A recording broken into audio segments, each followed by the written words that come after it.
피로를 느낀 30대 여성이 병원을 찾았고 수액을 맞았는데요. 주사를 맞고 갑자기 호흡곤란을 호소한 뒤에 사망했습니다. 어떻게 된 일일까요?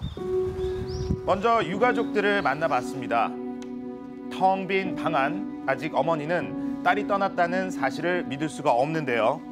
그날이 생생히 떠오릅니다. 아침에 일어나서 그러더라고요. 엄마, 나 오늘 피곤한데 병원에 가서 약이나 좀 먹고 오늘 그냥 푹 쉬고 싶어요. 이러면서 병원에 갔어요. 피곤하다며 아침 일찍 병원으로 간다며 집을 나선 딸. 그런데 약 2시간 뒤 충격적인 내용의 전화를 받습니다. 저한테 전화가 왔어요. 간호원이 전화를 받으면서 김선정 씨가 지금 위독합니다. 이러는 거예요. 인근 대형 병원으로 응급실로 이송됐다는 딸. 병원에 도착도 하기 전에 심장이 정지가 되고 호흡이 정지가 됐어요. 당시 상황은 어땠을까요? 저희가 이제 처음 초기 현장에 도착했을 때는 애초에 의식이 없으셔서 그 심장에 있는 심전도를 측정을 하고 있었는데요. 구급차 이송 중에 심정지 상태가 와가지고 저희 구급차에서 CPR을 진행을 했습니다. 하지만 결국 그날 저녁 사망 판정을 받았습니다. 결국은 그 애가 그날 사망을 했습니다. 제가 왜 갑자기 아침에 멀쩡하던 애가 이렇게 됐는지 알 수가 없더라고요. 알 수가 없어요. 하루아침에 사랑하는 가족을 잃게 된 유가족들, 사망 원인은 무엇이었을까요?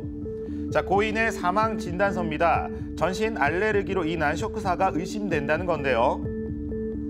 너무나도 갑작스러운 딸의 죽음, 어머니는 아직도 믿기지가 않습니다. 저도 죽고 싶었어요. 얼마나 무서웠을까.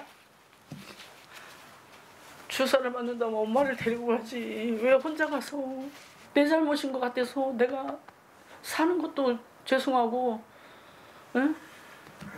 나도 어떻게 사는지를 몰라요, 진짜. 아직 유품도 정리하지 못한 상태.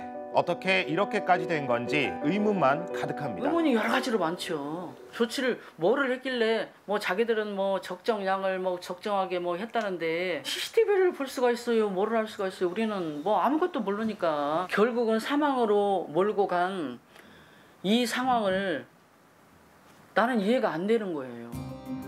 상황이 이렇다 보니 매일 해당 병원으로 향하는 유가족들.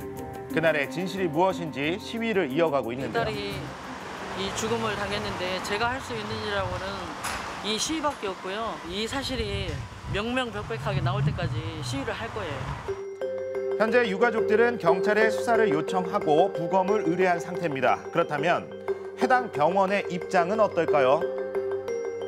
저희는 MBC에서 나왔습니다. 저희가 좀 만나 뵙고 이야기를 들을 수 있을까 해서 왔어요. 자, 어렵게 원장을 만날 수가 있었는데요. 제가 설명을 다 드렸죠. 다 드렸고 병원 다 설명해드리고 처음 CC 다 드렸고 그다음에 차쪽도 그래도 하면 안 되고 다 드렸어요. 그럼 경찰이 다 집중했어요. 그 결과에 따라 제가 책임을 지겠다. 응급조치에 최선을 다했고 부검 결과에 따라 책임을 지겠다는 입장인데요. 그렇다면 경찰 수사는 어떻게 진행되고 있을까? 수사 중인 사건이라 제가 설명 확인해 드릴 건 거의 없어요. 못 해드려요. 수사 결과가 나올 때까지 기다려야 하는 상황인데요. 만약 의료 분쟁으로 이어질 경우 어떤 것이 주요 쟁점이 될까요? 부작용으로서 아나필락시 쇼크가 일어날 수 있습니다. 그러면 그 쇼크가 일어났을 때 의료진이 적절한 조치를 취했는지 여부가 가장 중요합니다. 그거에 대한 적절한 조치를 취하지 못했을 경우에는 환자와 의료진 간의 의료 분쟁이 발생할 수 있고요. 이런 경우에는 환자들이 의료 소송을 제기해서 법원에 의해서 구제를 받을 수 있습니다.